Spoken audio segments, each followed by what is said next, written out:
ಇವಳು ನಂದಿನಿ ಅಂತ ಹಾ. ನಮ್ಮ ಸ್ವಾಮಿಗಳಿಗೆ ತುಂಬಾ ಬೇಕಾದವಳು. ಇದು ಬಂಡಾರ ಅಂದ್ರೆ ಅಲ್ಲಿ ಇಡ್ಲಿಕ್ಕೆ ಆಗುದಿಲ್ಲ, ಸ್ವಲ್ಪ ಈ ಕಳ್ಳರದ್ದು ಆ ಸಮಸ್ಯೆಗಳು ಇರೋದಕ್ಕಿಂತ. ಇದೆಲ್ಲ ಮರದ್ದಿನ ಸಿಮೆಂಟಿನ ಅಂತ? ಇಲ್ಲ, ಮೊದ್ಲು ಮರದಿತ್ತು, ಈಗ ಟೆಂಪರರಿ ಆಗಿ ನಾವೀಗ ಸಿಮೆಂಟ್ ಅಲ್ಲೇ ಮಾಡಿ. ಈಗ ಮರವನ್ನೇ ಹೋಳುವಂತದ್ದು ಅಲ್ಲ, ಇದು ವೃಂದಾವನ ಸಂಪತ್ತು. ಇದು ಕಪಿಲ ವ್ಯಾಘ್ರ ತೀರ್ಥ ಅಂತ. ಮೊದ್ಲು ಇಲ್ಲಿ ದನ ಮತ್ತೆ ಹುಲಿ ನೀರು ಕುಡಿಸಿದಕ್ಕೆ ಕಪಿಲ ವ್ಯಾಘ್ರ ತೀರ್ಥ ಅಂತ. ನಮಸ್ತೆ ವೀಕ್ಷಕರೇ, ಓಂಕಾರ ಯೂಟ್ಯೂಬ್ ಚಾನಲ್ಗೆ ಆತ್ಮೀಯ ಸ್ವಾಗತ. ನಾನು ತಾರನಾಥ್ ಪೂದೆ. ನಾವು ಇವತ್ತು ಕಾಣಿಯೂರು ಮಠದಲ್ಲಿದ್ದೇವೆ. ಮಧ್ವಾಚಾರ್ಯರು ಸ್ಥಾಪಿಸಿದಂತಹ ಅಷ್ಟ ಮಠಗಳಲ್ಲಿ ಒಂದಾದಂತಹ ಕಾಣಿಯೂರು ಮಠ ಕೂಡ ಒಂದು. ಈ ಕಾಣಿಯೂರು ಮಠದ ಒಂದಷ್ಟು ವಿಶೇಷತೆಯ ಬಗ್ಗೆ ನಾವು ತಿಳ್ಕೊಳ್ಳಿಕ್ಕೆ ನಾವು ಇಲ್ಲಿಗೆ ಬಂದಿದ್ದೇವೆ.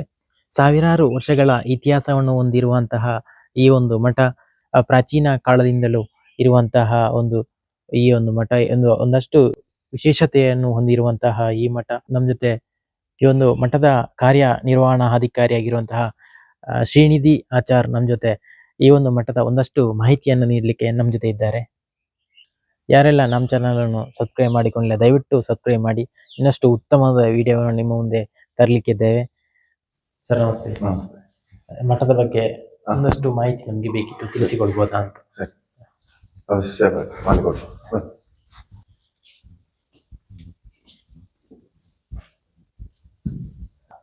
ಇದೊಂದು ಸಿಂಧವರು ಈಗ ಅಭಿಷೇಕ ಆಗ್ತದೆ, ಹಾಗೆ ನೈವೇದ್ಯಕ್ಕೆ ಎಲ್ಲ ಬಾಗಿಲು ಹಾಕಿದ್ದಾರೆ. ನಾವನ್ನು ತೋರಿಸ್ತೇನೆ. ಷೋಡಶ ಬಾಹು 16 ಕೈಯುಳ್ಳ ನರಸಿಂಹ. ನಿಮಗೆ ಹಿರಣ್ಯಕಶಿಪುವನ್ನು ವಧೆ ಮಾಡುವ ಇದರಲ್ಲಿರೋರು ತುಂಬಾ ರುದ್ರದಲ್ಲಿರ್ತಾರೆ, ಕೋಪದಲ್ಲಿರುವಂತಹ ಅದಕ್ಕೆ ಸರಿಯಾಗಿ ಮುಖ್ಯ ಪ್ರಾಣದೇವರು. ಇದು ಕಲ್ಲಿನ ಇದರಲ್ಲಿ ದೇವರು. ಇದು ಸ್ವಾಮಿಗಳೇ ಪ್ರತಿಷ್ಠೆ ಮಾಡಿದ ದೇವರು. ಇಲ್ಲಿ ಪ್ರತಿಷ್ಠಾಪನೆ ಅದಲ್ಲ, ಪ್ರತಿಷ್ಠಾಪನೆ ಆಗುತ್ತೆ ಇಲ್ಲಿ. ಉದ್ಭವ ಮೂರ್ತಿ ಅಲ್ಲ, ಉದ್ಭವ ಮೂರ್ತಿ ಯಾವ್ದು ಇಲ್ಲ ಮಠದಲ್ಲಿ. ನಿಮ್ಗೆ ಉದ್ಭವ ಮೂರ್ತಿ ಅಂತ ಯಾವ್ದು ಬರುತ್ತೆ? ಯಾಕಂದ್ರೆ ಮಠ ಸಂಪ್ರದಾಯದಲ್ಲಿ ಸ್ವಾಮಿಗಳು ಪೂಜೆ ಮಾಡಿದಂತಹ ದೇವರನ್ನು ಇಲ್ಲಿಟ್ಟು ಪೂಜೆ ಮಾಡುದು. ಹಾಗೆ ಅದು ಏನಾಯ್ತು ಅಂದ್ರೆ, ನಿಮ್ಗೆ ಮಧ್ವಾಚಾರ್ಯರು 8 ಅಷ್ಟ ಮಠದಲ್ಲಿ ಕಾಣಿಯೂರು ಮೊದಲಿನ ಮಠ. ಹಾಗೆ ಇದಕ್ಕೆ ತುಂಬಾ ಪ್ರಧಾನವಾದ ಮರ್ಯಾದೆ ಸ್ಥಾನ ಉಂಟು. ಹಾಗೆ ಇದು ಜಾಗ ನಮ್ಗೆ ಸಿಕ್ಕಿದ್ದು ಪಾಳೆಗಾರನಿಂದ ನಮ್ಗೆ ಸಿಕ್ಕಿದ್ದು. ಬೆಳ್ಳಾರಿ ರಾಜನಿಂದ ನಮ್ಮ ಮಠಕ್ಕೆ ಬಂದ ಜಾಗ ಇದು. ಹಾಗೆ ಅವರಿಗೆ ಮಕ್ಕಳನ್ನು ನೋಡ್ಕೊಳ್ಳಿಕ್ಕೆ ಕಷ್ಟ ಆಗ್ತದೆ, ಶಿಷ್ಯರನ್ನು ನೋಡ್ಕೊಳ್ಳಿಕ್ಕೆ ಕಷ್ಟ ಆಗ್ತದೆ ಅಂತ ಹೇಳಿದಾಗ ಮೊದಲು ನಮ್ಮ ಜಾಗಕ್ಕೆ ಬಂದು ನಮ್ಗೆ ಇಲ್ಲೆಲ್ಲ ಹೇಳ್ಕೊಡ್ಬೇಕು ಅಂತ ಹೇಳಿದಾಗ ಬಂದ ಸ್ವಾಮಿಗಳು ನಮ್ಮ ರಾಮತೀರ್ಥರು ಅಂತ. ಫಸ್ಟ್ ರಾಮತೀರ್ಥರು. ಈಗ ಇರುವವರು ವಿದ್ಯಾವಲ್ಲಭ ತೀರ್ಥರು. ಈಗ 30ನೇ ಯತಿಗಳು, ಪೀಠಾಧಿಪತಿಗಳು. ಪೀಠಾಧಿಪತಿಗಿಂತ ನಾವು ಅಲ್ಲಿ ಯತಿಗಳು ಅಂತ ಹೇಳ್ತೇವೆ ಜಾಸ್ತಿ. ಈಗಿರುವುದು 30ನೇ ಯತಿಗಳು. ಈಗ ನಮ್ಮ ಈ ಕಾಣಿಯೂರು ಮಠಕ್ಕೆ ಎಷ್ಟು ವರ್ಷದ ಇತಿಹಾಸ ಉಂಟು? ನಿಮಗೆ 1900ಕ್ಕಿಂತ ಜಾಸ್ತಿ ಆಗಿ ಒಂದು 800-900 ವರ್ಷದಿಂದ ಇತಿಹಾಸ ಉಂಟು. ಇನ್ನು ಡೀಟೇಲ್ಸ್ ಬೇಕಾದ್ರೆ ಮತ್ತೆ ಹೇಳ್ತೇನೆ, ಪುಸ್ತಕದಲ್ಲಿ ಬರ್ತಿಟ್ಟುಂಟು. ಈಗ ಒಂದು 1974ರಲ್ಲಿ ಒಂದು ಉಳುವವಣೆ ಒಳದಡಿಯ ಅಂತ ಒಂದು ಕಾನೂನು ಬಂತು. ಆ ಸಂದರ್ಭದಲ್ಲಿ ಈ ಮಠಕ್ಕೆ ಸಂಬಂಧಪಟ್ಟಂತೆ ಎಷ್ಟು ಆಸ್ತಿ ಇತ್ತು ಅಂತ? ಹಾಗೆ ನೋಡ್ಲಿಕ್ಕೆ ತುಂಬಾ ಆಸ್ತಿ ಇತ್ತು. ಇಡೀ ಊರು ನಮ್ಮ ಕೈಯಲ್ಲಿತ್ತು. ಇಲ್ಲಿಂದ ಬೆಳ್ಳರ್ ನಿಂತಿಕಲ್ಲ ತನಕ ನಮ್ಮ ಕೈಯಲ್ಲಿತ್ತು, ಮಠದ ಆಡಳಿತದಲ್ಲಿತ್ತು. 3-4 ಗ್ರಾಮ ಇದೆಯಾ? 3-4 ಗ್ರಾಮ ಉಂಟು. ಇದು ಕೂಡು ಕಟ್ಟು ಅಂತ ಹೇಳ್ತೇವೆ ಇಲ್ಲಿ. ಕಾಣಿಯೂರು, ಬೆಳಂದೂರು, ಚಾರ್ವಾಕ, ಆಮೇಲೆ ಕಾಯ್ಮಾನ, ಇದೆಷ್ಟು 4 ನಮ್ಗೆ ಸಿಗ್ತದೆ. ಅದ್ರಲ್ಲಿ ಈಗ ಉಳುವರಿಗೆ ಭೂಮಿಯಿಂದ ಬಂದಾದ್ಮೇಲೆ ಎಲ್ಲ ತುಂಬಾ ದೂರ ಎಲ್ಲ ಎಲ್ಲ ಹಂಚಾಗಿ ಹೋಯ್ತು. ಅಲ್ಲಿ ತುಂಬಾ ಜನ ಯಾರು ಬರುದಿಲ್ಲ, ಅವರಿಗೆ ದೋಷ ಯಾಕಂದ್ರೆ ಈ ಜಾಗ ದೇವರದೇ ದೋಷ ತುಂಬಾ ಕಾಣ್ತಿಲ್ಲ. ನಾನು ಬಂದು ಇಲ್ಲಿ 2 ವರ್ಷ ಆಯ್ತು. ನಾನು ಇಲ್ಲಿ ಮ್ಯಾನೇಜ್ಮೆಂಟ್ಗೆ ಬಂದು 2 ವರ್ಷ ಆಯ್ತು. ತುಂಬಾ ನಾನು ಜನಗಳು ಬರ್ಬೇಕು, ದೇವರ ಆಶೀರ್ವಾದ ಇರ್ಬೇಕು ಅಂತ ನಾನು ತುಂಬಾ ಪ್ರಯತ್ನ ಮಾಡ್ತೇನೆ. ಇದರ ಮುಖಾಂತರ ಎಲ್ಲರ ಹತ್ರ ನಾನು ಕೇಳ್ತೇನೆ, ಬಂದು ದೇವರ ಆಶೀರ್ವಾದ ತಗೊಳ್ಳಿ ಅಷ್ಟೇ. ತುಂಬಾ ನಾನು ದುಡ್ಡು ಕೊಡಿ ಅದು ಕೊಡಿದು ನಾನು ಯಾರ ಹತ್ರನೂ ಕೇಳಿಲ್ಲ. ಮತ್ತೆ ನೀವು ಬಂದ ಮೇಲೆ ಕೆಲವೊಂದು ನಾವು ಇಲ್ಲಿ ಡೆವಲಪ್ಮೆಂಟ್ ಅದನ್ನ ನಾವು ನೋಡ್ಬೋದು. ಯಾಕಂದ್ರೆ ನವರಾತ್ರಿ ಸಂದರ್ಭದಲ್ಲಿ ಈಗ ಅಮ್ಮನವರ ಕ್ಷೇತ್ರದಲ್ಲಿ ಏನು ಕೂಡ ನಡೀತಾ ಇರ್ಲಿಲ್ಲ ಅದಕ್ಕಿಂತ ಮುಂಚೆ. ಈಗ ನೀವು ಬಂದ ನಂತರ ಅದರಲ್ಲಿ ಒಂದು ಉತ್ಸವಗಳು 9 ದಿನದ ಉತ್ಸವಗಳು ನಡೀತಾ ಉಂಟು. ನೀವು ಬಂದ ಮೇಲೆ ಹೌದು. ಶುರು ಮಾಡಿದಂತ ಕಾರ್ಯ ಅಂತ. ಅಂದ್ರೆ ಜನಗಳಿಗೆ ತುಂಬಾ ಆಸೆ ಇತ್ತು, ಹೌದೌದು. ಹಾಗೆ ಸ್ವಾಮಿಗಳಿಗೂ ಅವ್ರಿಗೆ ತುಂಬಾ ಇಷ್ಟ ಇತ್ತು. ಹೌದೌದು. ನಾನು ಸ್ವಾಮಿಗಳನ್ನ ನೋಡಿದ ತಕ್ಷಣ ನಾನು ಬರ್ಬೇಕು ಅಂತ ಹೇಳಿ ನಾನು ಇಲ್ಲಿ ಬಂದು ಇಲ್ಲಿ ಮ್ಯಾನೇಜರ್ ಅಂತ ಅದು ಮಾಡಿದೆ. ಹೌದೌದು. ಹಾಗಾಗಿ ಅಮ್ಮವ್ರಿಗೆ ಆಸೆ ಇತ್ತು ಅಂತ ಹೇಳಿ ಹೌದೌದು. ನನ್ನ ಕೈಯಲ್ಲಿ ಆಗ್ತಾ ಉಂಟು, ಹೌದು. ಅದನ್ನ ಮಾಡ್ತಾ ಇದ್ದೇನೆ. ಒಂದು ಹೋದ ವರ್ಷ ಒಂದು 4-5 ಸಾವಿರ ಜನ ಊಟ ಮಾಡಿದ್ದಾರೆ. 5,000 ಟೋಟಲ್ ಆಗಿ ಈ ಸಲ ಒಂದು 7-8 ಸಾವಿರ ಜನ ಬಂದಿದ್ದಾರೆ ಅವರ ಸಂದರ್ಭದಲ್ಲಿ. ಇದೆಲ್ಲ ಮರದ್ದಿನ ಸಿಮೆಂಟಿನ ಅಂತ? ಇಲ್ಲ, ಮೊದಲು ಮರದಿತ್ತು, ಈಗ ಟೆಂಪರರಿ ಆಗಿ ನಾವು ಈಗ ಸಿಮೆಂಟ್ ಅಲ್ಲೇ ಈಗ ಮರವನ್ನೇ ಹೋಳುವಂತದ್ದು ಇದು ಅಲ್ಲ, ಅದೇ ತರ ಕಾಣ್ತಾ ಇದೆ. ಮೇಲೆ ಉಂಟು, ಮರ ಎಲ್ಲ ಮೇಲೆ ಉಂಟು. ಇದು ಹಳೆಯ ಶೈಲಿಯಲ್ಲಿ ಇದೇ ತರ ಇತ್ತ? ಹೌದು. ಅದು ಹಳೆಯ ಶೈಲಿ ಇರುವಂತಹ ಮಠ ಎಷ್ಟು ವರ್ಷದ ಪುರಾತನವಾದ್ದು? ಅದು 800 ವರ್ಷದ ಹಿಂದೆ. ಇದು ಆಗಿ ನಮ್ಗೆ 14 ವರ್ಷ ಆಯ್ತು, 12 ವರ್ಷ ಆಯ್ತು. ಇನ್ನು 4 ವರ್ಷ ಇನ್ನು ನಮ್ಮ ಪರ್ಯಾಯ ಬರ್ತದೆ. 2030-32 ಕಾಣೂರು ಮಠದ ಪರ್ಯಾಯ. ಈಗ ಪುತ್ತಿಗೆ ಸ್ವಾಮಿಗಳದ್ದು ನಾಳಿದ ಜನವರಿ 18ಕ್ಕೆ ಹೇಳ್ತಾರೆ. ಅದಾದ್ಮೇಲೆ ಶಿರೂರು ಆದ್ಮೇಲೆ ಸೋದೆ. ಶಿರೂರು ಈಗ ನಾಡಿದ್ದು 2026, 27, 28 ಅವರದ್ದು. 28ರಿಂದ 30 ಸೋದೆ, 30ರಿಂದ 32 ಕಾಣೂರು. ಮೊದಲು ಸ್ಟಾರ್ಟ್ ಆಗೋದೇ ಕಾಣೂರಿಂದ, ಕೊನೆ ಆಗೋದು ಸೋದೆಯಿಂದ. ನೀವು ಉಡುಪಿಗೆ ಹೋದ್ರು ನಿಮ್ಗೆ ಮಠದ ರೈಟ್ ಸೈಡ್ ಅಲ್ಲಿ ಸ್ಟಾರ್ಟ್ ಆಗೋದೇ ಕಾಣೂರು ಮಠ. ಅದಕ್ಕೆ ಮಾತ್ರ ನಿಮ್ಗೆ ತುಂಬಾ ಜಾಗ ಇರೋದು, ಬರೀ ಅದಕ್ಕೆ ತುಂಬಾ ಜಾಗ ಅಂತ ಏನಿಲ್ಲ, ಒಂದು ಫುಲ್ ಸೈಡ್ ಅನ್ನೇ ಬಿಟ್ಟು ಕೊಟ್ಟಿದ್ದಾರೆ. ಹಾಗಾಗಿ ಏನೋ ಮೊದ್ಲಿಂದಾನೇ ಒಂದು ಮಾತಿದೆ, ಕೃಷ್ಣನಿಗೆ ಕಾಣೂರು ಮಠ ತುಂಬಾ ಭಾರಿ ಅಂತ ಹೇಳಿ. ಇದು ಈ ಕಾಣೂರು ಮಠಕ್ಕೆ ಈಗ ಇಲ್ಲಿರುವ ಆಸ್ತಿ ಅಲ್ಲದೆ ಅಲ್ಲಿರುವ ಆಸ್ತಿ ಕೂಡ ಸೇರಿ ಎಷ್ಟಿರ್ಬೋದು? ಒಂದು 70ರಿಂದ 80 ಎಕರೆ ತನಕ ಉಂಟು.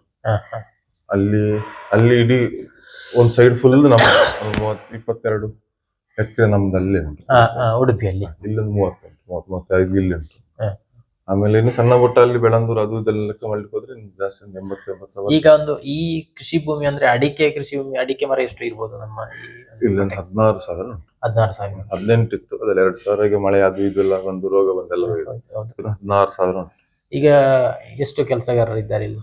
ಇಲ್ಲಿ 21 ನಮ್ಮನ್ನೆಲ್ಲ ಸೇರಿ 21 ಜನ ಇದ್ದಾರೆ. ಅದ್ರಲ್ಲಿ 4 ಜನ ಹಿಂದಿಯವರಿದ್ದಾರೆ, ಆಮೇಲೆ ಊರಿನವ್ರು ತುಂಬಾ ಜನ ಇದ್ದಾರೆ. ಇದು ವೃಂದಾವನ ಸಂಪತ್ತು.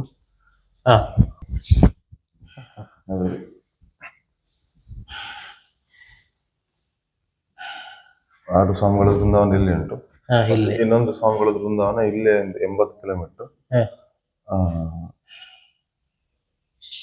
ಊರಿನ ಹೆಸರು ಗಡಿಕಲ್ ಅಂತ ಹೇಳಿ, ಅಲ್ಲಿ ಒಂದು ಸ್ವಾಮಿಗಳೆಲ್ಲ ಇದ್ದಾರೆ.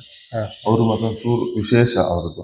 ಅವರು ವೃಂದಾವಸ್ಥಾನ ಆಗ್ಬೇಕು ಅಂದ್ರೆ ಅವ್ರ ತಲೆ ಉಳಿದು 2 ನಾಗ ಬಂದಿದೆ, ನಾಗದೇವರಿದೆ. ಅವ್ರು ತುಂಬಾ ಇದು ಮಾಡಿದವರು, ಪ್ರಾರ್ಥನೆ ಅಥವಾ ಧ್ಯಾನ ಮಾಡಿದವರು. ಹಾಗೆ ಅವರು 17 ನೀತಿಗಳು. ಈಗ ಮಿಕ್ಕಿದೆಲ್ಲ ಉಡುಪಿಯಲ್ಲಿ ಉಂಟು. ಮಿಕ್ಕಿದವರದೆಲ್ಲ ಉಡುಪಿಯಲ್ಲಿ ಉಂಟು. ಇನ್ನೊಂದು 300 ಜನದ ಹುಡುಕ್ತಾ ಇದ್ದೇವೆ, ಸಿಗ್ಲಿಲ್ಲ, ಪ್ರಶ್ನೆ ಎಲ್ಲ ಇಟ್ಟಿದ್ದೇವೆ, ಸಿಗ್ತಾ ಇಲ್ಲ. ಅದು ಬಂದು ನಾವು ಇಲ್ಲೇ ಪ್ರತಿಷ್ಠೆ ಮಾಡಬೇಕು ಅಂತ ತುಂಬಾ ಆಸೆ ಉಂಟು ಸ್ವಾಮಿಗಳಿಗೆ. ಡೈಲಿ ನೈವೇದ್ಯ ಎಲ್ಲ ಇಲ್ಲಿ ಆಗ್ಲೇಬೇಕು, ಪೂಜೆ ಆಗ್ಬೇಕು, ನೈವೇದ್ಯ ಆಗ್ಬೇಕು. ಇದು ಕಪಿಲ ವ್ಯಾಘ್ರ ತೀರ್ಥ ಅಂತ. ಮೊದ್ಲು ನಿಮ್ಗೆ ಕಪಿಲ ವ್ಯಾಘ್ರ ತೀರ್ಥ ಇಲ್ಲಿ ದನ ಮತ್ತೆ ಹುಲಿ ನೀರು ಕುಡಿಸಿದಕ್ಕೆ ಕಪಿಲ ವ್ಯಾಘ್ರ ತೀರ್ಥ ಅಂತ. ಒಟ್ಟಿಗೆ ನೀರು ಕುಡಿದ, ಇಲ್ಲದ್ರೆ ಅದು ವೈರಸ್ ಸತ್ತಸ್ತ. ಹೌದು. ಹಾಗಾಗಿ ಇಲ್ಲಿ ತುಂಬಾ ಅದಕ್ಕೆ ಇದು ಕೊಡ್ತಾರೆ. ಹಳೆಯ ಕಾಲದಲ್ಲಿ ಮಣ್ಣಂಡಿತ್ತು, ಇವಾಗ ಇದು ಕಂಪ್ಲೀಟ್ ಆಗಿ ಕೆಲಸ ಆಗ್ಲಿಲ್ಲ, ಆಗ್ಬೇಕಷ್ಟೇ. ಅಂದ್ರೆ ನಮಗೆ ಕರೆಕ್ಟ್ ಕೆಲಸದವ್ರು ಸಿಕ್ಕದೆ, ಲೇಬರ್ ಸಿಕ್ಕದೆ ತುಂಬಾ ಸಮಸ್ಯೆ. ಇಲ್ಲಿ ಕೂಡ ಹಿಂದಿಯವರು ಬಂದು ಮಾಡುವ ಹಾಗೆ ಇಲ್ಲ, ಎಲ್ಲ ಊರಿನವರ ಆಚರಣೆ ಪದ್ಧತಿಗಳನ್ನು ಪಾಲಿಸಬೇಕು. ಊರಿನವರೇ ಆಗ್ಬೇಕು, ಊರಿನವರು ತುಂಬಾ ಕಷ್ಟ ಸಿಗುತ್ತೆ ಈಗ. ಹೌದು, ಈಗ ಜನಗಳು ಕಡಿಮೆ ಕೆಲಸ. ಅಂದ್ರೆ ಈ ಕೆಲಸಕ್ಕೆ ಯಾರು ಬರುದಿಲ್ಲ. ಹೌದೌದು. ಒಂದು ಎಲ್ಲರಿಗೆ ಭಯ, ತಪ್ಪು ಮಾಡಿದ್ರೆ ಎಂತ ಆಗ್ತದೆ ಅಂತ ಹೇಳಿ. ಯಾಕಂದ್ರೆ ಇಲ್ಲಿ ನರಸಿಂಹ ಹೇಳಿದ ತುಂಬಾ ಉಗ್ರದಲ್ಲಿ ಇರ್ತಾನೆ ಅಂತ ಹೇಳಿ, ಹಾಗಾಗಿ ಸ್ವಲ್ಪ ಭಯ ಬಂದು ಇಲ್ಲಿ ಕೆಲಸ ಮಾಡ್ಲಿಕ್ಕೆ.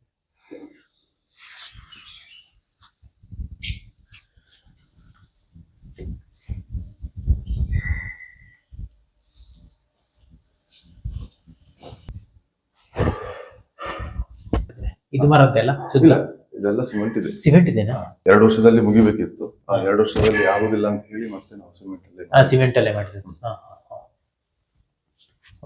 ಇದು ಸಿಮೆಂಟಿಗೂ ಮರಕ್ಕೆ ವ್ಯತ್ಯಾಸ ಗೊತ್ತಾಗ್ತಿಲ್ಲ, ಯಾಕಂತ ಹೇಳಿದ್ರೆ ಕಲರ್ ಅಷ್ಟು ದಪ್ಪದುಂಟು ಮತ್ತೆ ಪೈಂಟ್ ಕೂಡ ಅದೇ ತರ ಉಂಟಲ್ಲ. ತುಂಬಾ ಕಷ್ಟ ಬಿಟ್ಟಿದೆ ಮಾಡ್ಲಿಕ್ಕೆ. ಹೌದೌದು. ಇದು ಕಂಬ ಎಲ್ಲ ಸಿಮೆಂಟ್, ಎಲ್ಲ ಸಿಮೆಂಟ್ ಇದೆ. ಇದು ಮಾತ್ರ ಈ ಮರಗಳನ್ನು ಹೋಳುವಂತ ಒಂದೇ ತರದ ಒಂದು ಸಿಮೆಂಟಿನ ಕಂಬಗಳಿವೆ. ಹಳೆಯ ಇದೆಲ್ಲ ಮರದ್ದೆ. ಯಾವ ಮರದಿಂದ ಮಾಡಿರುವಂತದ್ದು? ಇದೆಲ್ಲ ಹಲಸಿನ ಮರದ. ಹಲಸಿನದ್ದೆ. ಇದು ತೀರ್ಥ ಮಂಟಪ. ಸ್ವಾಮಿಗಳು ಬಂದ್ರೆ ಇಲ್ಲೇ ಪೂಜೆ ಮಾಡುದು, ತೀರ್ಥ ಕೊಡ್ತಲ್ಲ ಇಲ್ಲೇ ಸ್ವಾಮಿಗಳು ಬಂದ್ರೆ. ಇದು ಪಶ್ಚಿಮ ಅಭಿಮುಖವಾಗಿರುವಂತಹ ಒಂದು ಮಠ. ಎಂಟ್ರಿ ಇಲ್ಲಿಂದ ಆಕ್ಚುಲಿ ಎಂಟ್ರಿ ಇದು ಅಂದ್ರೆ ನಾವೆಲ್ಲ ಮುಂದೆ ಇರೋದಕ್ಕಿಂತ ಅದಕ್ಕೆ ನಾವು ಅದನ್ನೇ ಎಂಟ್ರಿ ಅಂತ ನಾವು ಮಾಡ್ತೀವಿ. ಆಕ್ಚುಲಿ ಸ್ವಾಮಿಗಳು ಬಂದ್ರೆ ಜಾತ್ರೆ ಟೈಮಲ್ಲಿ ಇಲ್ಲೇ ಬರ್ತದೆ ಎಂಟ್ರೆನ್ಸ್. ಅಂದ್ರೆ ಅವ್ರೊಬ್ರು ನಮ್ಮ ಮೊದಲೆಲ್ಲ ಅವ್ರೊಬ್ರು ಇರ್ತಾರೆ. 1-2 ವರ್ಷ ಅದಲ್ಲ ಪೂಜೆ ಮಾಡಿ ಹೋಗ್ತಾರೆ. ಅವ್ರಿಗೆ ಬೇರೆ ಕೆಲಸ ಇಲ್ಲ ಇರ್ತದೆ, ಅವ್ರು ಪೂಜೆ ಮಾಡಿ ಹೋಗ್ತಾರೆ. ಗೊತ್ತಿರಲಿ ಇದೇ ಎಂಟ್ರಿ ಅಂತ ಗೊತ್ತಿರಲಿ. ಇದು ಎಂಟ್ರೆನ್ಸ್, ಆಕ್ಚುಲಿ ಆಗಿದೆ ಎಂಟ್ರೆನ್ಸ್.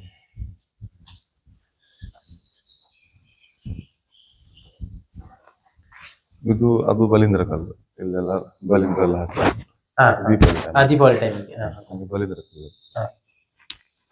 ಅಲ್ಲಿ ನಮ್ಮ ದೈವಗಳು ಭಂಡಾರ ಮನೆ ಇಲ್ಲೇ ಪಂಚಾಯತ್ ಅಲ್ಲಿ ಆಗದ್ದು ಆಗ್ತಾ ಏನೇ ಇದ್ರು ನಮ್ಗೆ 2 ವರ್ಷ ಬಂದು ಈಗೊಂದು 3 ಸಲ ಮಾಡಿದ್ದೇನೆ ಪಂಚಾಯತ್.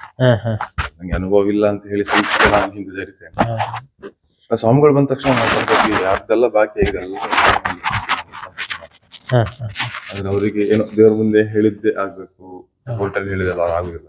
ಹೋಟೆಲ್ ಬರ್ದು ಕೊಟ್ಟರು ಇಲ್ಲ, ದೇವ್ರ ಮುಂದೆ ಸ್ವಾಮಿಗಳು ಇಲ್ಲದ್ರೆ ಮಠದ ದನಿಗಳು ಹೇಳಿದ್ದೆ ನಮಗೆ ಫೈನಲ್ ಅಂತ. ಒಂದಷ್ಟು ಭಕ್ತಾದಿಮರಣ ಹೊಂದಿರುವಂತಹ ಈ ಒಂದು ಈಗ ಎಷ್ಟೋ ವರ್ಷ ಈಗ ಯಾರು ನಂಬುದಿಲ್ಲ ಪಂಚಾಯತಿ ಕಟ್ಟೆ ಉಂಟು ಅಥವಾ ಪಂಚಾಯತಿ ಉಂಟು ಅಂತ ಹೇಳಿ ಯಾರು ಕೇಳುದಿಲ್ಲ, ಯಾರು ನಂಬುದು ಇಲ್ಲ.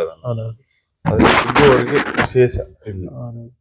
ಈ ಊರಲ್ಲಿ ನಾನು ನೋಡಿದ ಪ್ರಕಾರ ಇಲ್ಲಿ ಕಾನೂರಲ್ಲಿ ಮಾತ್ರ ಈ ಪದ್ಧತಿ ಇರೋದು ಸರಿಯಾದ ರೀತಿಯ ಪಂಚಾಯತಿ ಅಂತ ಹೇಳಿರುವುದು ಈ ಕಾನೂರಲ್ಲಿ ಮಾತ್ರ. ಮತ್ತೆ ಈ ಕಾಣೀರಿನ ಆಸ್ಪಾಸಿನ ಜನರಿಗೆ ದೊಡ್ಡ ಒಂದು ನಂಬಿಕೆ ಕೂಡ ಇಲ್ಲಿ ಭಕ್ತರಿಗೆ ಇರುವಂತದ್ದು ಕಾಣಬಹುದು ನಾವು. ಯಾಕಂತ ಹೇಳಿದ್ರೆ ಈಗ ಕೂಡ ಕೆಲವರು ಈ ಅಕ್ಕಿಯನ್ನು ಸಮರ್ಪಣೆ ಮಾಡುವಂತದ್ದು ಕೂಡ ಈಗ ಜಾತ್ರಾ ಬಲಿವಾಡ ರೀತಿಯಲ್ಲಿ ಅವತ್ತೆಲ್ಲ ಗೇಣಿ ಕೊಡ್ತಾ ಇದ್ರು.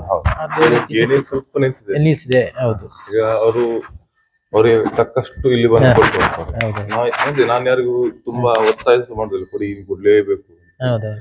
ಮತ್ತಲ್ಲಿದ್ರೆ ಒಂದು ಲೋಟ ಅಕ್ಕಿ ಕೊಟ್ಟು ನಮ್ಗೆ ದೇವರಿಗೆ ನೈವೇದ್ಯ ಆಗ್ತದೆ. ಹೌದೌದು.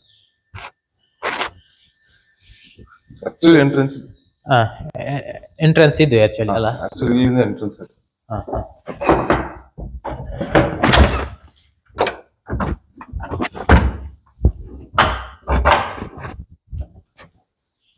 ಆಕ್ಚುಲಿ ಎಂಟ್ರೆನ್ಸ್ ಇದೆ ಎಂಟ್ರೆನ್ಸ್.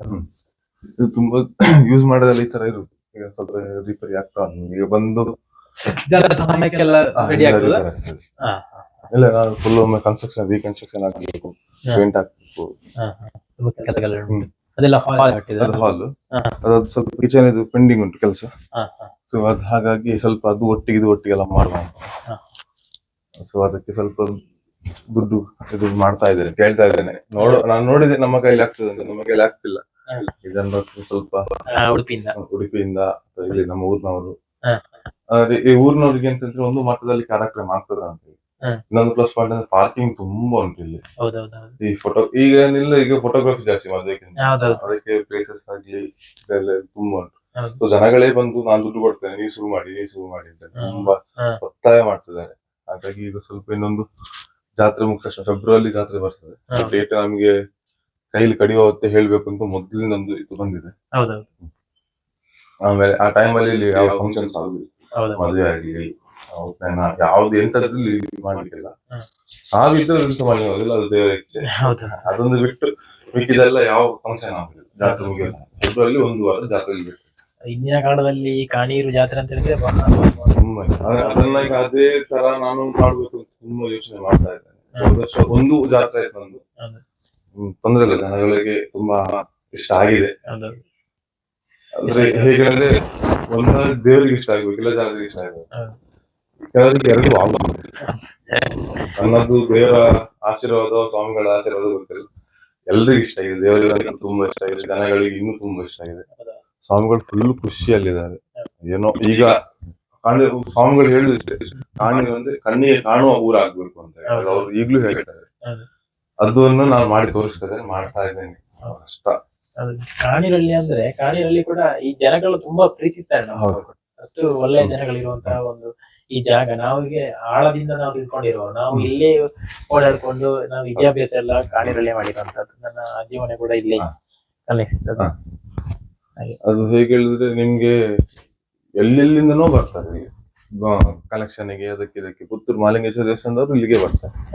ಅಂದ್ರೆ ನಮ್ಮದು ಇಲ್ಲಿ ಅಂತ ಈ ಊರಿನವ್ರಲ್ಲ ಇಲ್ಲ ದನಿಗಳೇ, ನಾವ್ ಎಲ್ಲೂ ಹೋಗುದು ಬೇಡ, ನಾವು ನಮ್ಮ ಊರಿದ್ದ ದುಡ್ಡನ್ನು ನಾವ್ ಇಲ್ಲಿಗೆ ನಮ್ಮ ಊರಿನ ದುಡ್ಡನ್ನು ನಾವ್ ಇಲ್ಲಿ ಹಾಕುವ ಅಂತ ಹೇಳಿ ಅವ್ರು ಇದು ಮಾಡ್ತಾರೆ. ಹಾಗಾಗಿ ನಾನು ಬಂದು 2 ವರ್ಷದಲ್ಲಿ ಇವತ್ತಿನ ತನಕ ನಾನು ಇದಕ್ಕಾಗಿ ಡೊನೇಷನ್ಗಾಗಿ ಎಲ್ಲಿಗೂ ಹೋಗಿಲ್ಲ. ಊರಿನ ದುಡ್ಡಲ್ಲೇ ಎಲ್ಲ ಆಗ್ತದೆ. ಆದ್ರೆ ಕಷ್ಟ ಉಂಟು ಜನಗಳಿಗೆ, ಅವ್ರು ತೋರಿಸುದಿಲ್ಲ, ಹೇಳುವುದಿಲ್ಲ. ಅವರು ಇಲ್ಲ ನಮ್ಗೆ ಕಷ್ಟ ಉಂಟು, ನನಗೆ ಆಗುದಿಲ್ಲ.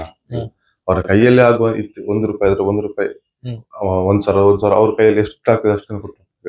ಆದ್ರೆ ಇವತ್ತಿನ ತನಕ ನಾನು ಬಂದು ನವರಾತ್ರಿ 2 ನವರಾತ್ರಿ, ಒಂದು ಜಾತ್ರೆ, ಈ ವರ್ಷದ ಒಂದು ಜಾತ್ರೆ ಆಗ್ತದೆ ನಾಡಿದ್ದು. ಇವತ್ತಿನ ತನಕ ನಾನು ಹೊರಗೆ ಅಂತೂ ಯಾರ ಹತ್ರನೂ ಹೋಗ್ಲಿಲ್ಲ. ನಾನು ಎಲ್ಲ ಅವರ ದುಡ್ಡಲ್ಲಿ. ಇಲ್ಲ ಎಷ್ಟು ಆಶ್ಚರ್ಯ ಆಗ್ತದೆ ಅಂತ ಹೇಳಿದ್ರೆ, ಫಸ್ಟ್ ನಾನು ಇಲ್ಲಿ ನವರಾತ್ರಿ ಮಾಡ್ಬೇಕು ಅಂತ ಹೇಳಿದಾಗ 9 ದಿನನೂ ಮಠದಿಂದಾನೇ ಊಟ ಕೊಡುದು ಇದೆಲ್ಲ ಪ್ಲಾನ್ ಇತ್ತು. ಸರಿ ಆಯ್ತು ಇರ್ಲಿ ಅಂತ ಹೇಳಿ ಒಂದು ಮೀಟಿಂಗ್ ಆಯ್ತು, 2 ಮೀಟಿಂಗ್ ಆಯ್ತು, 3ನೇ ಮೀಟಿಂಗ್ ಆದಾಯ್ತು. ಒಂದು ದಿನ ಸಹ ಮಠಕ್ಕೆ ಊಟ ಕೊಡುವಂತದ್ದು ಚಾನ್ಸ್ ಸಿಗ್ಲೇ ಇಲ್ಲ. ಊರ್ನವರೇ ಇಲ್ಲ, ನನ್ನದು ಒಂದು ದಿನದ್ದು ಇಡೀ ಖರ್ಚು ನಾನು ಕೊಡ್ತೇನೆ ಅಂತ ಹೇಳ್ಕೊಂಡು ಬಂದವರು 10, 15, 20 ಜನ ಬಂದರು. ನೀವು ಹೇಳುವಂತದ್ದು ಈಗ ಕಾಣೀರಿನಲ್ಲಿ ಅಮ್ಮನವರ ದೇವಸ್ಥಾನ ಅಲ್ಲಿ ನವರಾತ್ರಿ ಜಾತ್ರೆದು ಹಾಗೆ, ಜಾತ್ರೆದಲ್ಲಿ ಹಾಗೆ ಆಯ್ತು. ಜಾತ್ರೆದಲ್ಲಿ ನಾನು ಊಟ ಮಾಡೋ ಪ್ಲಾನ್ ಇತ್ತು. 2,000 ಜನಕ್ಕೆ ಇದ್ರಲ್ಲಿ ಬೇಡ, ನಾನು 4,000 ಮಾಡುವ ಅಂತ ಹೇಳಿ ಅರ್ಧ ದುಡ್ಡು ಮಠದಿಂದ ಕೊಡುವ, ಮಿಕ್ಕಿದಲ್ಲಿ ಹೇಗೂ ಬರ್ತದಲ್ಲ ಹಾಗೆ ಮಾಡುದು. ಅದು ನಾನು ಯೋಚನೆ ಮಾಡಿದ್ದೆ ಬೇರೆ, ಆದದ್ದೇ ಬೇರೆ. 4,000 ಜನಕ್ಕೂ ಹೊರಗಿಂದನೇ ಸಂಗ್ರಹ ಮಾಡಿ ಅಲ್ಲೇ ಇದಾಯ್ತು. ಬಂದ ಅಕ್ಕಿಗಳನ್ನು ಮತ್ತೆ ನಾವು ಬೇರೆಯವರಿಗೆಲ್ಲ ಕೊಟ್ಟಿವಿ. ಹಾಗೆ ಜನರಿಗೆ ತುಂಬಾ ಇಷ್ಟ ಉಂಟು. ನಾನೊಂದು ಮಿಡ್ಲ್ ದೋಣಿ ಆಗಿದ್ದೇನೆ ಅಷ್ಟೇ, ಜನಗಳಿಗೆ ಮತ್ತೆ ದೇವರಿಗೆ ಮಾಡ್ಲಿಕ್ಕೆ. ಒಟ್ಟಿಗೆ ಈಗ ಜಾತ್ರಾ ಸಮಯದಲ್ಲಿ ಎಷ್ಟು ದಿನದ ಉತ್ಸವಗಳು ನಡೀತದೆ? 1 ವಾರ. 1 ವಾರ. ಅದರಲ್ಲಿ ಫಸ್ಟ್ ಅಮ್ಮನವರ ದೇವಸ್ಥಾನದಲ್ಲಿ ಅಲ್ಲಿ ದೈವಗಳಿಗೆ ಹೋಮಗಳಾಗ್ತದೆ, ಆಮೇಲೆ ಅಭಿಷೇಕ ಆಗ್ತದೆ. ಅದಾದ್ಮೇಲೆ ಮಲ್ಲ ದೈವ ಅಂತ ಒಂದು ದೈವ ಬೆಳಿಗ್ಗೆ ಬೇಗ ಆಗ್ತದೆ. ಆಮೇಲೆ ಅದ್ರ ನೆಕ್ಸ್ಟ್ ಡೇ ಎಲ್ಲಿಯಾರ ದೈವ, ಆಮೇಲೆ ಮಾಣಿ ಮತ್ತೆ ನಾಯರ್ ದೈವಕ್ಕೆ ತುಂಬಾ ಜನ ಬರ್ತಾರೆ ನೋಡಿ. ಎಷ್ಟು ಜನ ಅಂದ್ರೆ ಅದು ನೋಡಿ. ಆಮೇಲೆ ಭಂಡಾರ ಎಲ್ಲ ಇಲ್ಲೇ ಇಟ್ಟು ಮೇಲೆ ಇಲ್ಲಿ ಇರ್ತದೆ ಭಂಡಾರ ಕೆಳಗೆ, ಅಲ್ಲಿಂದ ಇಲ್ಲಿಗೆ ಬಂದು ಇಲ್ಲಿಂದ ಪಲ್ಲಕ್ಕಿಯಲ್ಲಿ ಅಲ್ಲಿ ಈಗ ಕೂಡ ಒಂದು ಆ ಸಂಪ್ರದಾಯವನ್ನು ಕಾಪಾಡಿಕೊಂಡು ಒಳ್ಳೆ ರೀತಿಯಲ್ಲಿ ನಡೀತಾ ಉಂಟು. ಒಟ್ಟು 16 ದೈವಗಳಿದ್ದಾರೆ. ಅದರಲ್ಲಿ ವರ್ಷಕ್ಕಾಗುದು 4 ದೈವಗಳಿಗೆ. ಬಾಕಿದಕ್ಕೆ ತಂಬಿಲ ಮಾತ್ರ ಇಲ್ಲ, ಬಾಕಿದಕ್ಕೆ ತಂಬಿಲ ಮಾತ್ರ. ಮತ್ತೆ ಎಲ್ಲಾ ದೈವಗಳಿಗೆ 16 ವರ್ಷಕ್ಕೊಮ್ಮೆ ಸ್ವಾಮಿಗಳು ಪರ್ಯಾಯ ಮುಗಿಸಿ ಸೀದಾ ಇಲ್ಲಿಗೆ ಬರ್ಬೇಕು. ಇಲ್ಲಿಗೆ ಬಂದು ದೇವರಿಗೆ ಅಭಿಷೇಕ, ಪೂಜೆ, ಹೋಮ ಅದೆಲ್ಲ ಆಗಿ ಮತ್ತೆ 3 ದಿನದ್ದು ಕೋಲ ಇಲ್ಲಿ ನಡೀತದೆ. ಅದು ಈಗ ಕಾಣೀರು ಪೇಟೆಯಲ್ಲಿ ಇರುವ ದೈವಗಳಿಗೆ ಸೇರಿಸಿ ಅಲ್ಲ, ಒಟ್ಟಿಗೆ ಆಗ ಕಾಣೀರು ಪೇಟೆಯಲ್ಲಿ ಆಗುದಿಲ್ಲ, ಇಲ್ಲೇ ಆಗ್ತದೆ. ಪ್ರತಿಯೊಂದು ದೈವಗಳದ್ದು ಎಲ್ಲ ಇಲ್ಲೇ ಆಗ್ತದೆ. ಅಮ್ಮನವರ ದೇವಸ್ಥಾನಕ್ಕೂ ದರ್ಶನ ಉಂಟು, ಅದು ಅಲ್ಲೇ ಆಗ್ತದೆ. ಈಗ ನಾಡಿದ್ದು ಷಷ್ಠಿ ಪೂಜೆ ಉಂಟು, ಕಿರು ಷಷ್ಠಿಗೆ ಅಮ್ಮನವರ ದೇವಸ್ಥಾನದಲ್ಲಿ ಭಾರಿ ವಿಶೇಷ ಪೂಜೆಗಳು ಉಂಟು.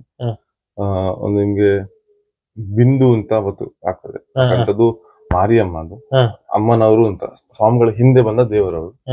ಹೀಗೆ ನೀವು ಎಲ್ಲೇ ನೋಡಿದ್ರು ತುಂಬಾ ಕಮ್ಮಿ ಈ ಮಾರಿ ದೇವಸ್ಥಾನ ಅಂತ ಇರುದು ಈ ನಮ್ಮ ಬೀಚ್ ಸೈಡ್ ಅಲ್ಲಿ ಮಾತ್ರ, ನಮ್ಮ ಕೋಸ್ಟಲ್ ಸೈಡ್ ಅಲ್ಲಿ ಮಾತ್ರ ಇರುದು.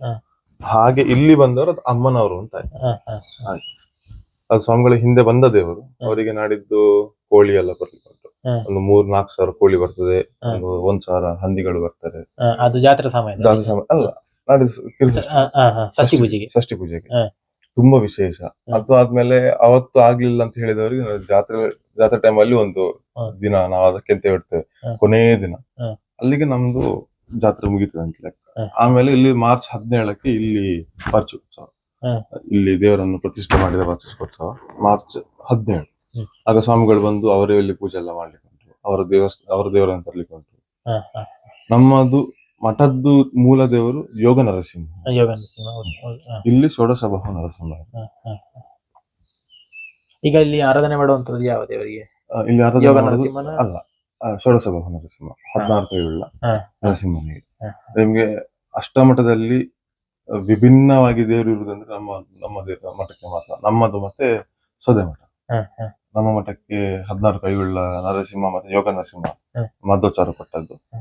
ಆಮೇಲೆ ಇವರಿಗೆ ಸೋದೆ ಮಠದವರಿಗೆ ಭೂತ.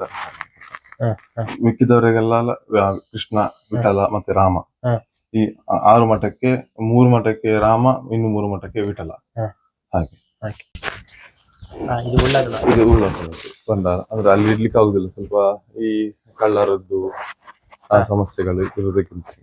ಸೊ ಇಲ್ಲೇ ಅದು ಹಿಂದಿನ ಕಾಲದಿಂದ ಇಲ್ಲೇ ಇರ್ತದಲ್ಲ? ಇಲ್ಲ, ಮೊದಲು ಮಠದ ಒಳಗೆ ಇತ್ತು, ಮೇಲ್ಗಡೆ ಇತ್ತು. ಅದು ಸ್ವಲ್ಪ ಕನ್ಸ್ಟ್ರಕ್ಷನ್ ಆಗ್ಬೇಕಿದ್ರೆ ಬೇಡ, ಇವರಿಗೆ ಬೇರೆನೆ ಸ್ಥಾನ ಕೊಡುವ ಅಂತ ಹೇಳಿ ಮತ್ತೆ ಬೇರೆನೆ ಇದೆಲ್ಲ ಮಾಡಿ ಅವರಿಗೆ ಬೇರೆನೆ ಸ್ಥಾನ ಕೊಟ್ಟದ್ದು.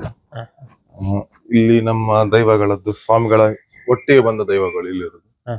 ಆ ಕಡೆ ಲಾಸ್ಟ್ ಇದು ಈ ಜಾಗಗಳಲ್ಲಿ ಇರುವಂತಹ ದೈವಗಳು. ಕಲ್ಲೊಟ್ಟಿ ಸ್ವಾಮಿಗಳಂದ್ರೆ ರಾಮತೀರ್ಥರ. ಹೌದು, ರಾಮತೀರ್ಥರ ಹಿಂದೆ ಬಂದ ದೈವಗಳು ತುಂಬಾ. ಇಲ್ಲಿ ತುಂಬಾ ಹಾಗೆ ಬಂದದ್ದು ಇಲ್ಲಿ ದೈವಗಳು ಸ್ವಾಮಿಗಳ ಹಿಂದೆ. ಅಂದ್ರೆ ಅವರನ್ನು ಬಿಟ್ಟು ಬರ್ಲಿಕ್ಕೆ ಯಾರಿಗೂ ಇಷ್ಟ ಇಲ್ಲ, ಅಷ್ಟು ಸಾಧುವಾಗಿ, ಅಷ್ಟು ಪಾಪ, ತುಂಬಾ ಒಳ್ಳೆಯವರು.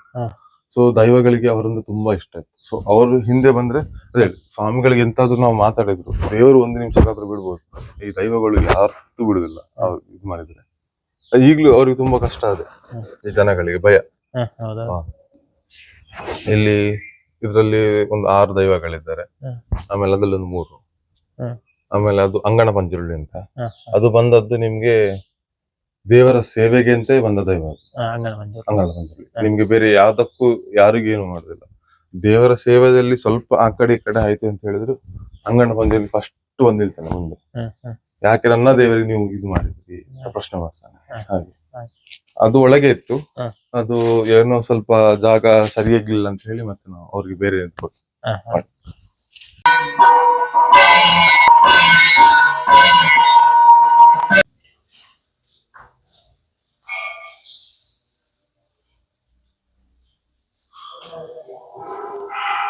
ಇದು ಕಾಣಿಯೂರು ಮಠದ ಗೋಶಾಲೆ. ಇವಳು ನಂದಿನಿ ಅಂತ, ನಮ್ಮ ಸ್ವಾಮಿಗಳಿಗೆ ತುಂಬಾ ಬೇಕಾದವಳು, ನಮ್ಗೆ ಮತ್ತೆ ನಮ್ಗೆ ತುಂಬಾ ಪ್ರೀತಿಯವಳು. ಅವನು ಈಗ ಹಾಲು ಕರೀತೀರ ಅದನ್ನು? ಇಲ್ಲ, ಇವಳಿಗೆ ಸ್ವಲ್ಪ ಗರ್ಭಕೋಶದ ಪ್ರಾಬ್ಲಮ್ ಇರೋದ್ರಿಂದಾಗಿ ಕರು ಹಾಕುದಿಲ್ಲ ಇವಳು. ಅವನು ಭೀಮಾ, ಇಲ್ಲಿಯ ಎಲ್ಲಾ ದನಗಳನ್ನ ನೋಡ್ಕೊಳ್ಳುವ ಸೆಕ್ಯೂರಿಟಿ ಗಾರ್ಡ್ ಅವನು. ತುಂಬಾ ಜೋರ ಅವನು. ಇವಳಿಗೆ 10 ದಿನ ಆದಷ್ಟೇ. ಇವಳು ಕಪಿಲ ಅಂತ. ಕಪಿಲ ದನ ಇದು? ಅಲ್ಲ, ಇವಳ ಹೆಸರು ಕಪಿಲ ಅಂತ. ಇದು HF. ಇವಳ ಮಗ ಒಂದು ಕಾಳಿ ಇವಳ ಹೆಸರು. ಇದು ಟೋಟಲ್ ಎಷ್ಟು ದನ ಉಂಟು? 20 ಉಂಟು. 20 ಉಂಟಾ?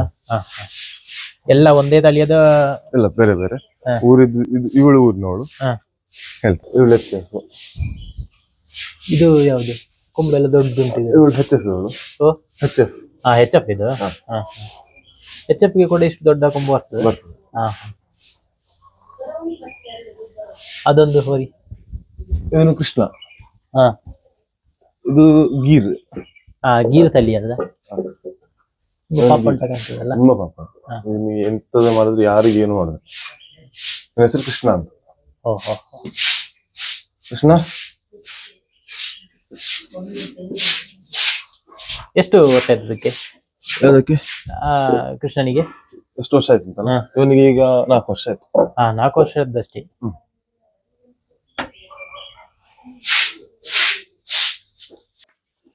ಜಾನು, ಇದೆಲ್ಲ ಊರಿದೆನಾ? ಇಲ್ಲ, ಅವಳು ಮಲ್ನಾಡ್ ಗಿಡ್ಡ. ಅವಳು ಅದು ಮಲ್ನಾಡ್ ಗಿಡ್ಡ. ಅವಳು ಮಲ್ನಾಡ್ ಗಿಡ್ಡ, ಇವನು ಮಲ್ನಾಡ್ ಗಿಡ್ಡ. ಇವನು ಚೋಟ ಭೀಮ. ಎತ್ತರ ಆಗುದಿಲ್ಲ, ಜೋರಿದ್ದಾನೆ. ಒಬ್ಬ ಅಂತ ಇದ್ದಾನೆ. ಈಗ ಸ್ವಲ್ಪ ಪಾಪ ಆಗಿದ್ದೇನೆ, ಸ್ಟಾರ್ಟಿಂಗ್ ಬರ್ಬೇಕಾ ತುಂಬಾ ಜೋರಿದ್ದ. ಇಲ್ಲೇ ಹುಟ್ಟಿದ್ರು? ಇಲ್ಲ, ಕನ್ನಡ ಉಡುಪಿ. ಅವಳು ಜಾನು, ಅದು ಊರಿದು. ಇದು ಕಾಂಕ್ರೀಸ್ ಜಾತಿ ಹೆಸರು. ಕಾಂಕ್ರೀಸ್ ಇವನ ಹೆಸರು ಅರ್ಜುನ ಅಂತ. ಇವನು ಇನ್ನೊಂದು 1 ಫೀಟ್ ಉದ್ದಾಗ್ತಾನೆ.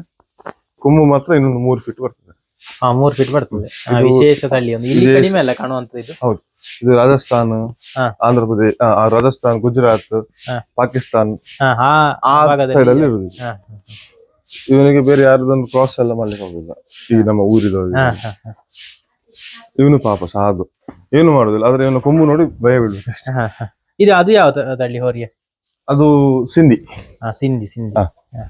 ನಿಮ್ಮ ಗೀರ್ ತರನೇ, ಹಾ. ಗೀರಿಗೆ ಮತ್ತೆ ನಮ್ಮ HF ಗೆ ಕ್ರಾಸ್ ಆದದ್ದು ಹಾ, ಅದು, ಅದಕ್ಕೆ ಸಿಂಧಿ ಅಂತ ಅದ್ರ ಹೆಸರು. ಸಿಂಧಿ ಅಂತ. ಹಾ. ಇದು ಗೀರ್, ಅದು ಪ್ಯೂರ್ ಗೀರಾ? ಪ್ಯೂರ್ ಗೀರ್. ಹ್ಮ್. ಇವನಿಗೆ ಒಳ್ಳೆ ಡಿಮಾಂಡ್ ಜಾತಿ ಇದು. ಇವನ ಹೆಸರು ಕುಶ. ಕುಶ. ಅವನು ಲವ, ಇವನು ಕುಶ. ಯಾಕಂತ ಹೇಳಿದ್ರೆ ಹೀಗೆ ನಿಮ್ಗೆ ಹೀಗೆ ಬರ್ಬೇಕು, ಟಚ್ ಆಗ್ಬೇಕು ಕಿವಿ. ನಿಮ್ಗೆ ಒಂದು ಗೀರ್ ಸಾಕಿದ್ರೆ ಎಷ್ಟೋ ಪುಣ್ಯ ಉಂಟು. ಈ ಕೃಷ್ಣನಿಗೆ ತುಂಬಾ ಬೇಕಾದ ಜಾತಿ ಗೀರ್. ಉಡುಪಿಯಲ್ಲಿ ನಿಮ್ಗೆ ಗೀರ್ ದನದ್ದೇ ಹಾಲಾಗ್ಬೇಕು, ಆಮೇಲೆ ತುಪ್ಪದು ಅದರದ್ದಾಗ್ಬೇಕು, ಆದ್ರೆ ಕಾಸ್ಟ್ಲಿ. ಗೀರ್ ಇದೆಲ್ಲ ಅದಕ್ಕೆ ಹಾಳು ಬರೋ ಸ್ವಲ್ಪ ಕಡಿಮೆ ಅಲ್ವಾ ಈ ಮಾಮೂಲಿಕ್ಕಿಂತ? ನಿಮ್ಗೆ 1 ಲೀಟರ್ ತುಪ್ಪಕ್ಕೆ 4,500 ಉಂಟು. ಇದತ್ತು ಗೀರ್ ಜಾತಿ. ಗೀರ್ ಜಾತಿದ್ದು. ಅದೇ ಇವನು ಫಸ್ಟ್ ಗೀರ್ ಕರು ಇದ್ದು ಮತ್ತೆ ಗೀರ್ ಹೋರಿದ್ದು ಮತ್ತೆ ದನದ್ದು ಜಾತಿ ಇದು. ಹಾಗಾಗಿ ಇವನಿಗೆ ಸ್ವಲ್ಪ ಡಿಮಾಂಡ್ ಜಾಸ್ತಿ ಉಂಟು. ಇಷ್ಟು ಹೊತ್ತು ನಮ್ ಜೊತೆ ಈ ಮಠದ ಬಗ್ಗೆ ಒಂದಷ್ಟು ಮಾಹಿತಿಗಳು, ನಮಗೆ ಗೊತ್ತಿದಂತ ವಿಚಾರಗಳನ್ನು ಎಲ್ಲ ರೀತಿಯಲ್ಲೂ ನಮಗೆ ತಿಳಿಸಿಕೊಟ್ಟಿದ್ದೀರಾ ಸರ್. ನಿಮಗೆ ಧನ್ಯವಾದಗಳು. ನಿಮ್ಗೆ ಓಂಕಾರ ಚಾನಲ್ ಅವರನ್ನ ಸಬ್ಸ್ಕ್ರೈಬ್ ಮಾಡಿ. ಯಾವುದೇ ಅಪೇಕ್ಷೆ ಇಲ್ಲದೆ ಒಂದು ಫೋನ್ ಕಾಲ್, ನೆನ್ನೆ ಸಾಯಂಕಾಲ ಫೋನ್ ಕಾಲ್ ಮಾಡಿದ್ರು, ಹೇಳಿದ ತಕ್ಷಣ ಬಂದಿದ್ರು. ಒಂದು ತಮಗೆ ಬೇಕಾದ, ನನಗೆ ಗೊತ್ತಿಸುವಷ್ಟು ನಾನು ಅವರಿಗೆ ಹೇಳಿದ್ದೇನೆ. ಇನ್ನು ಮುಂದೆ ಹೀಗೆ ಎಲ್ಲರೂ ಸಪೋರ್ಟ್ ಮಾಡಿ ಇವರಿಗೆ. ನಮ್ಮ ಊರಿನದ್ದು ಆಗ್ಲಿ, ಕಾಣೂರಲ್ಲಿ ಇಂಥ ಪ್ರತಿಭೆಗಳು ಇರೋದು ತುಂಬಾ ಕಡಿಮೆ ನಾನು ನೋಡಿದ ಪ್ರಕಾರ. ಹಾಗೆ ಇವರಿಗೆ ತುಂಬಾ ಸಪೋರ್ಟ್ ಮಾಡಿ. ಹೀಗೆ ಇನ್ನು ಬೇರೆ ದೇವಸ್ಥಾನದೆಲ್ಲ ನಿಮ್ಗೆ ಬೇಕಾದ ಅನುಮತಿ ಅಥವಾ ಏನು ಇನ್ಫಾರ್ಮೇಶನ್ ಬೇಕು ಅದೆಲ್ಲ ಇವರು ಕೊಡ್ತಾರೆ. ಹಾಗೆ ನೀವು ಇವರಿಗೆ ಸಪೋರ್ಟ್ ಮಾಡಿ, ಅವರು ಹಾಗೆ ನಿಮ್ಗೆ ಸಪೋರ್ಟ್ ಮಾಡ್ತಾ ಇರ್ತಾರೆ. ಹೀಗೆ ಕಾಣೂರಿಗೆ ಬರ್ತಾ ನಮ್ಮ ಎಲ್ಲಾ ಪ್ರತಿಯೊಂದು ಕಾರ್ಯಕ್ರಮಕ್ಕೆ ನೀವು ಬರಬೇಕು ಅಂತ ನಾನು ಈಗ ನಿಮ್ಮ ಎಲ್ಲಾ ಜನಗಳ ಮುಂದೆ ನಿಮ್ಗೆ ನಾನು ಈಗಲೇ ಒಂದು ಇನ್ವಿಟೇಷನ್ ಕೊಡ್ತೇನೆ. ನಾನು ಇನ್ನು ಫೋನ್ ಮಾಡೋದಿಲ್ಲ, ವಿಷಯ ಗೊತ್ತಾಯ್ತು, ಸೀದಾ ಬರ್ತಾ ಇರೋದು. ನಿಮ್ಗೆ ಎಂತ ಬೇಕು, ಯಾವ ಸಪೋರ್ಟ್ ಬೇಕು, ನಾವಿದ್ದೆ, ನಮ್ಮ ಊರ್ನವ್ರು ನಿಮ್ಗೆ ಒಳ್ಳೆ ಸಪೋರ್ಟ್ ಮಾಡ್ತಾರೆ. ಆ ದೇವರು, ಆ ಸ್ವಾಮಿಗಳು ನಿಮ್ಗೆ ಆಶೀರ್ವಾದ ಕೊಟ್ಟು ನಿಮ್ಮ ಚಾನಲ್ ನಾನು ಮೇಲೆ ತರಲಿ. ಈ ಮಾಹಿತಿ ಇಷ್ಟ ಆಗಿದ್ರೆ ಶೇರ್ ಮಾಡಿ, ಲೈಕ್ ಮಾಡಿ, ಕಮೆಂಟ್ ಮಾಡಿ ಅಂತ ತಿಳಿಸುತ್ತಾ ಮುಂದಿನ ವಿಡಿಯೋದಲ್ಲಿ ಸಿಗೋಣ. ಜೈ ಶ್ರೀರಾಮ್.